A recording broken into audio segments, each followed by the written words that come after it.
video will show you how to identify the part of speech of a certain word in a sentence. If all else fails and you're staring at the word in the sentence and you can't figure out what part of speech it is, just remember, all nurses party very actively after passing our diagnostic obstacle. This is a phrase you should remember because someday you will be a nurse, but before you can do that, you have to pass the diagnostic obstacle of the TEAS test. The first letter of every word in this sentence is a part of speech. So as you can see, A stands for article, N stands for noun, P stands for pronoun, and so on. The example sentence we're going to be looking at is, the very smart student studied her materials throughout the long night until she felt confident that she knew everything on the test. And we are going to try to figure out what part of speech materials is. So let's start with A is for article.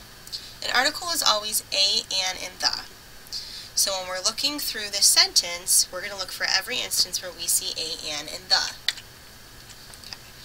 I've highlighted them all in red. So we have a the here, another the, and a third the. And those are all the articles. So then we're going to move on to the next letter in our sentence, which is the N for nurses, and N is for nouns. Nouns are people, places, things, and ideas. Sometimes they are introduced by articles. This helps, finding the articles first can help us find the nouns. So I have all the nouns in this bright yellow color. So the is introducing student, materials is a noun, night is a noun, and test is a noun. But wait, even though materials is a noun, we can't stop there, because some nouns are objects, either direct objects or objects of prepositions. And if we stopped here and just answered nouns, we might be wrong. We have to keep going through to make sure this noun is not an object. So let's move on to P for pronouns. Pronouns are words that replace nouns, and sometimes they are introduced by articles as well. I highlighted them here in green. So we have her, she, and everything. But again, pronouns can be objects too, so we would have to keep looking. V is for verbs. Verbs are action words like run and jump, or state of beings like is and are. If you're stuck, just start by finding the nouns and pronouns and then try to figure out what those nouns and pronouns did. So I've already identified student as a noun. Well, what did the student do? The student studied. I've identified she as a pronoun. What did she do? She felt. And what else did she do? She knew. So my three nouns are studied, felt, and knew. Then I move on to my first A, which is for adjectives. Adjectives are words that describe nouns and pronouns. So you want to look for words that tell us more about the nouns and pronouns we've already identified. So I know that student is a noun, and what do I know about the student? Oh, the student is smart. So smart must be an adjective. I also know that materials is a noun, but there's nothing that tells me about the materials. Night is a noun, and this sentence tells me that the night was long, so that's an adjective. And she is a pronoun, and what do I know about she? She is confident, and those are all my adjectives. Now I will look for the other A, which is for adverbs.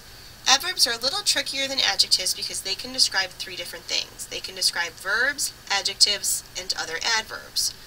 And you want to find them in that order. So first you want to look for words that describe the verbs, that tell us how the verb was done. So I'm going to find my verb, studied. Does anything tell me how the student studied? No, not in this sentence. Let's look for my next verb, felt. Well, nothing tells me how she felt, and knew. Nothing tells me how she knew. So I had no adverbs that describe verbs. But I also have to look for adverbs that describe adjectives by looking for words that say how much the adjective describes. So here's an adjective, smart. Well, very tells me how smart the student is, so very is an adverb. I have another adjective, long, but nothing tells me how long it is. And I have another adjective, confident, but nothing tells me how confident the student is, so my only adverb that describes an adjective is very. Finally, I need to look for words that tell me how much the adverb describes, so I have to go find all my adverbs and analyze them. Well, the only adverb I've found so far is very, but nothing tells me how very smart the student is. Therefore, I'm finished looking for adverbs. The second P is for prepositions. These are relationship words. So the prepositions in this sentence are throughout, relating when she studied throughout the night, and on, relating everything to on the test. I only have two more to go. O is for object of a preposition. That's just a noun that comes after the preposition, so I will find my prepositions. I have one here throughout, and it's the first noun that comes after it, night. And then my other preposition was on, and the noun that comes after it is test. Now before, these were highlighted in yellow to show that they were nouns. Had I guessed on the T's that they were nouns, my answer would have been incorrect, because they are technically objects of prepositions. You always want to choose the more specific answer. My last two letters, D and O, go together, and they stand for direct objects. These are nouns or pronouns that come after verbs and finish the thought of the verb, and they will answer the question, what? So first I have to find my verbs. So my first verb I have is studied. I know the student studied. Well, if there's anything that tells me what she studied, it's a direct object. And this sentence tells me that. What did she study? She studied materials. So materials is a direct object. My next verb is felt. Well, I know that she felt confident, but we've already identified confident as an adjective. So there's no noun or pronoun that comes after that. And my now last verb is knew. Well, what did she knew? She knew everything. Therefore, everything is a direct object too. Now that I've gone through my whole list of parts of speech, materials is a direct object, not a noun. Guess it's a good thing I went through the whole long list and didn't just pick noun as the very beginning. And that is the longer but more accurate way to find the parts of speech.